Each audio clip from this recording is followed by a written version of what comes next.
анаға тағзым орталығының ішінде психолог бар екенін білген кезде мен психологқа жазылайын деп шештім. Терапияны өткеннен кейін мен өзімді өте жеңіл сезіндім, және де осы уақытқа дейін өзімнің білмей жүрген қырларымды, ұстанып жүрген бағыттарымды жөндеу үшін жұмыс жасадық, Аруна ханым екеуміз.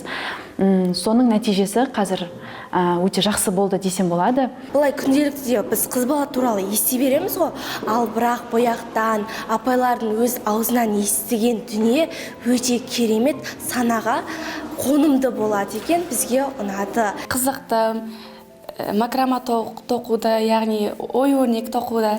Ендігі кезекте біз тігін машинасымен жұмыс жасағымыз келеді. Біз бұнда негізі дебат жүргізу мақсатында келгенбіз, бірақ бізге өте тереңірек, мүлдем білмейтін нәрсе, көп деген нәрселерді үйретті. Білім, басқа, тәрбие, көп нәрсе үйрендім, қатты ұнады маған. Біздің тақырыбымыз қыз намысы, ұлт намысы болатын. Қыздар өз ойларын ашық, пікірталас түрінде және дебат түрінде ашық айта білді, өз ойларын жеткізе білді деп ойлаймын. Және де осы біздің дебатымызға, пікірталасымызға көмектескен Айжан ханымға үлкен рахмет. Қазақта сөз бар, жұмақ ананың табанының астында дейді. Сонда аймақ басшысының ең бірінші мақсаты ананың беделін көтеру, ананы дәріптеу арқылы.